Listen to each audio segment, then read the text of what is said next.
கர்த்தர் காரியத்தை நிறைவேற்றி முடிப்பார். இந்த நாளையில் கூட பாருங்கள், நீ எந்த காரியத்துக்காக தேவ சமூகத்தில் ஜெபித்து கொண்டிருக்கிறீங்களோ, எந்த காரியத்துக்காக தேவ சமூகத்தில் அழுது கொண்டிருக்கிறீங்களோ, அந்த காரியத்தை தேவன் நிறைவேற்றி முடிக்க போகிறார். ஏன்னா வேதத்தில் பார்த்தீங்கன்னா அன்னாளுடைய கண்ணீரை கர்த்தர் பாருங்கள், அவருடைய காரியத்தை தேவன் நிறைவேற்றி முடித்தார். ஆகாருடைய காரியத்தை தேவன் நிறைவேற்றி முடித்தார். இந்த நாளில் எந்த சூழ்நிலை நீங்கள் இருந்தாலும் ஒரே ஒரு வார்த்தை சொல்லுங்கள், கர்த்தர் என் காரியத்தை நிறைவேற்றி முடிப்பார்.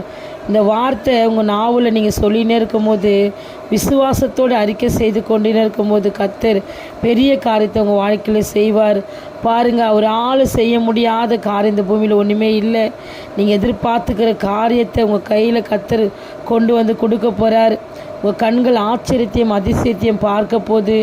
இந்த சேனல் அநேகருக்கு ஷேர் பண்ணுங்கள், ஊழியமாக செய்யுங்க. God bless you.